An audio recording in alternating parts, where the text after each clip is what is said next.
এসে এসে এসে এসে এসে তাড়াতাড়ি করে সইকে আহ্বান করলেন, ভিতরে নিয়ে গিয়ে বসবার আসন দিলেন। সই এসেছ, এসো এসো, আজ আমার পরম সৌভাগ্য, পরম আনন্দ, এসো। তাড়াতাড়ি করে সইকে বসালেন। বাবা দুই সয়ে বসে বসে মনের দুঃখের কথা বলা বলি করছে।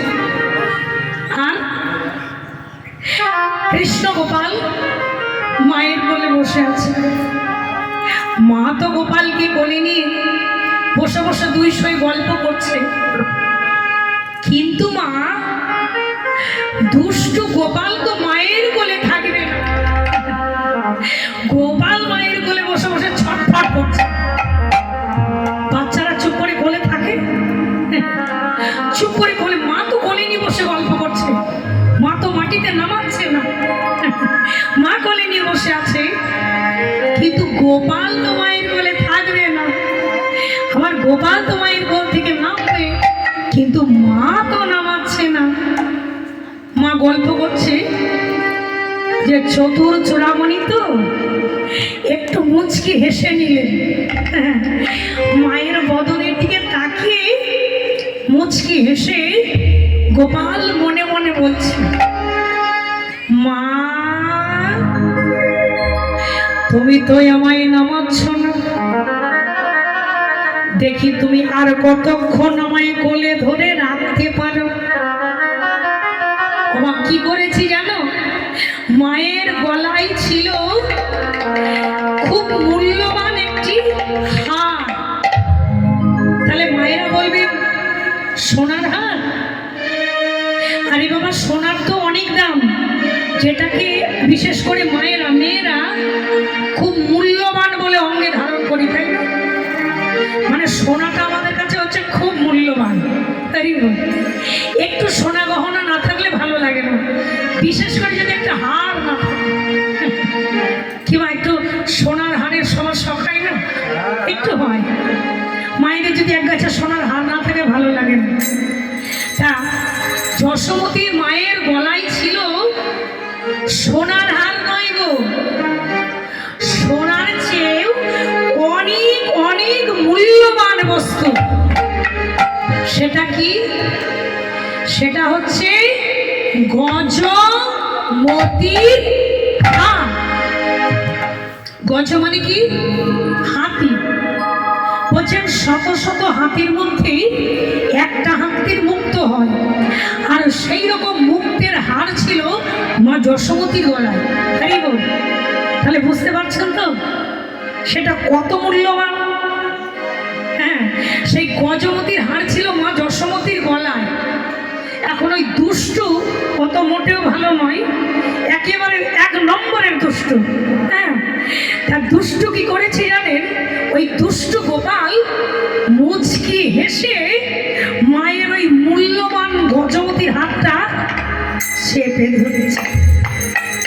মায়ের তো এদিকে লক্ষ্য নয়, মা তো একেবারে মনের সুখে গল্প করছে, আর দুষ্টু গোপাল ওই গজমতির হাতটা চেপে ধরে একটা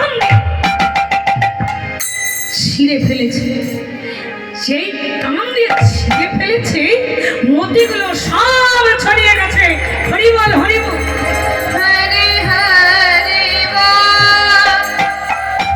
মতিগুলো সব ছড়িয়ে গেছে। যেই না ছড়িয়ে গেছে অমনি মা বলছে চিৎকার করে, গোপাল তুই কি করলি বাবা, তুই কি করলি বাবা, তুই কি করলি? হা হা, এত মূল্যবান বস্তু গজমতির হারটা তুই ছিঁড়ে ফেললি।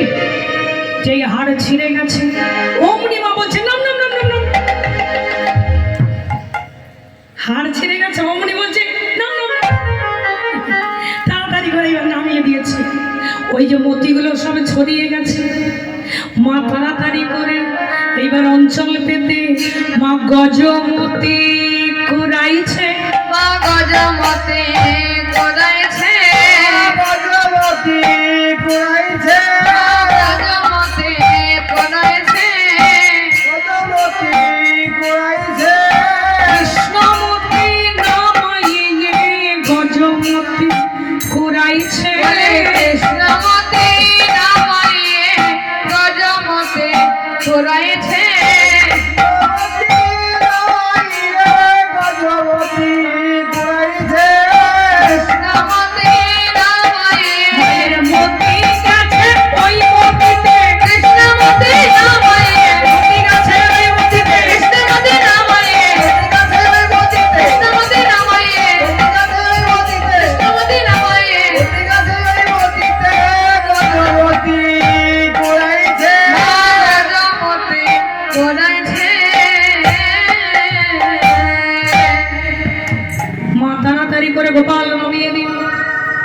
মতিগুলো ঘোরাচ্ছে।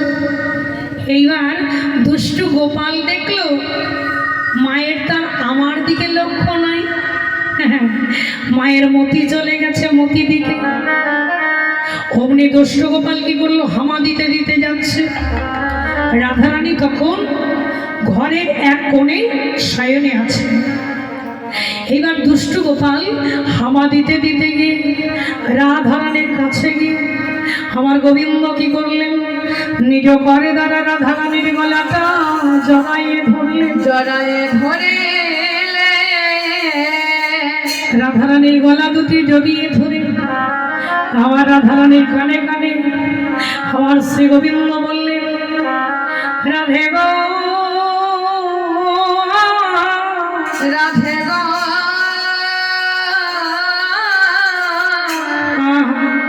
তুমি একবার নয়ন মেলনাই কথা বল। ভগবান নয়ন মেলো রায় কথা বলো। নয়ন মেলো নাই কথা বলো। নয়ন মেলো রায় কথা বলো। বলি এই দেখো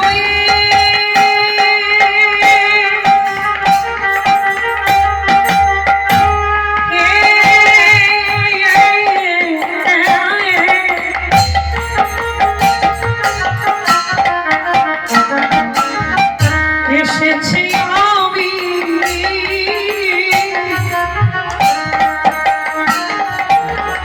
নয়নে মেলো যায় কথা বলো। বলে এই দেখো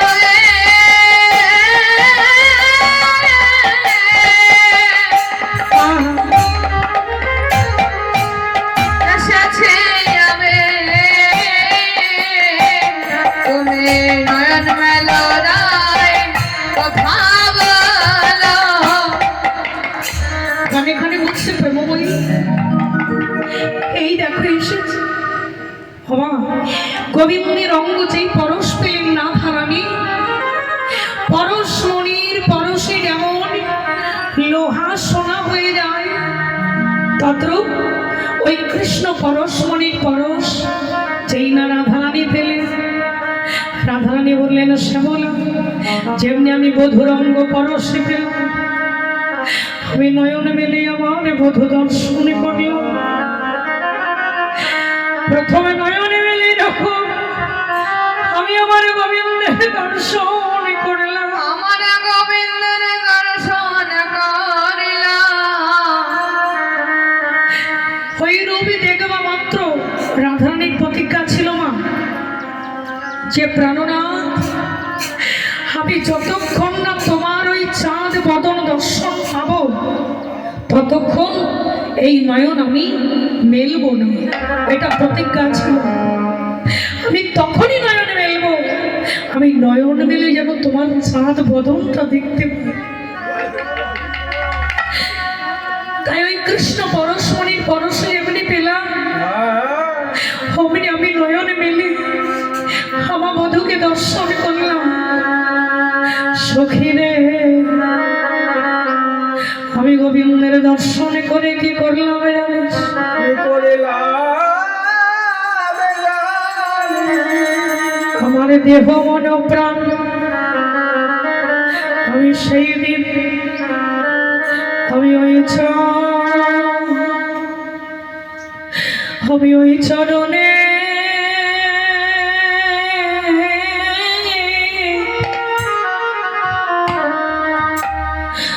আমি সবে সপে দিলাম।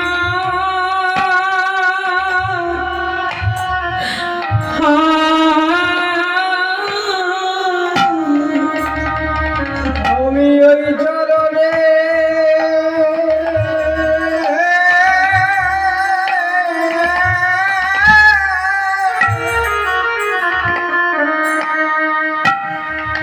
আমি সবে সপিলাম।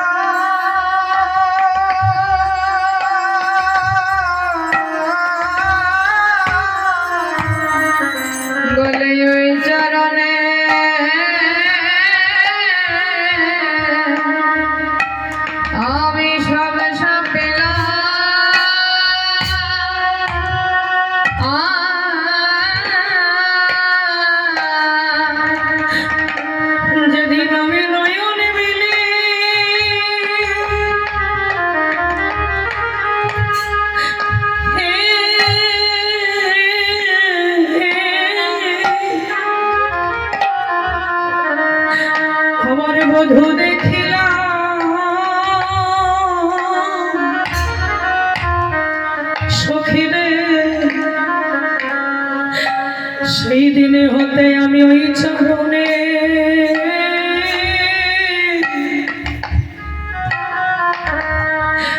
আমি সবে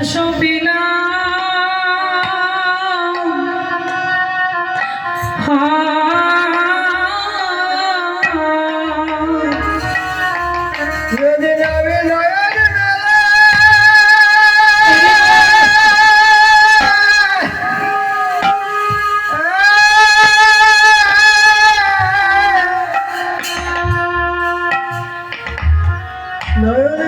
আমি বধূ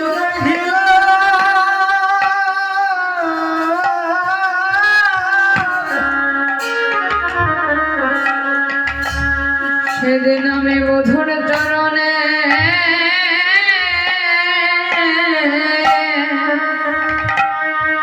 আমি সব সাপিলাম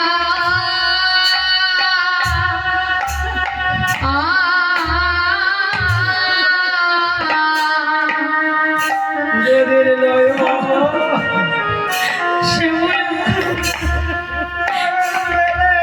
সেদিন আমি নয়নে মেলে প্রথম দর্শন করলাম। আমি নয়ন মেলে বধূকে দর্শন করলাম। দর্শন করবা মাত্র সেদিন ওই চরণ আমি সামনে দিয়েছি।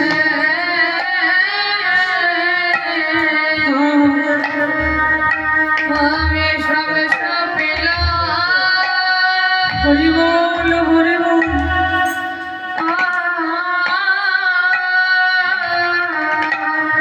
আমার সেই দিন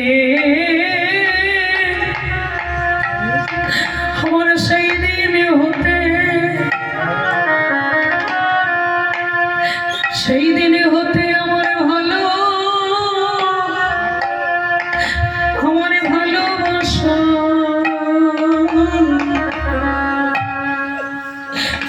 যেদিন আমি নয়নে মেলে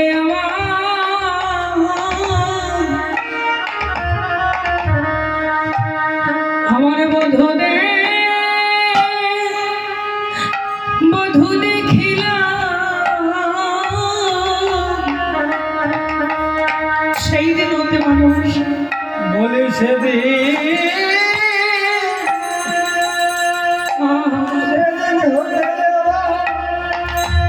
হরি বলো হরি বলো। আমার ভালোবাসা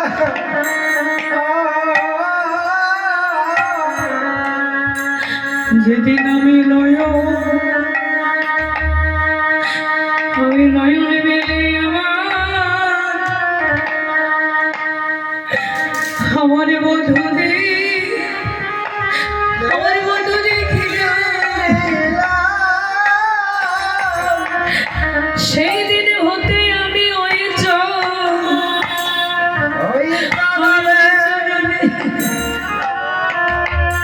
ওই চরণে সবে সাপিলাম।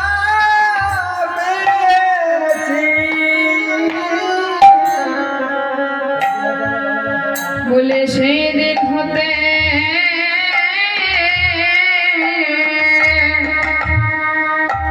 আমার ভালোবাসা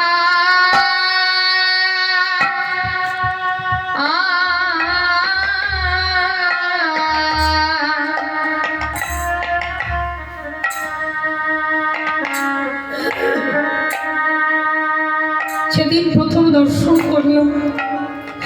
দেখবা মাত্র এই চরণে আমি সবে সপে দিলাম। সখীরে আমার বলিতে যাহা ছিল আমি সেদিন হতে সবে সাপিলাম।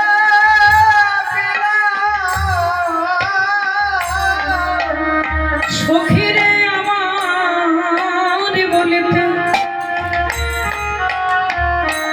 আমার বলিতে যাহা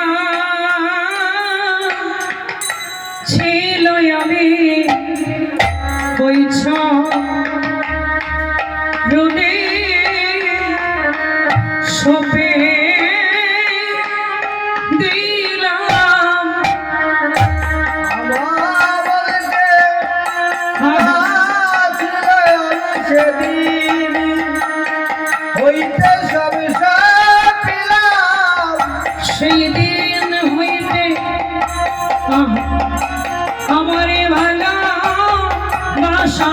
হোসেন মোলায় বিওয়ালা বলে সেদিন হইতে ভালোবাসা হরি ওসে বলা হরি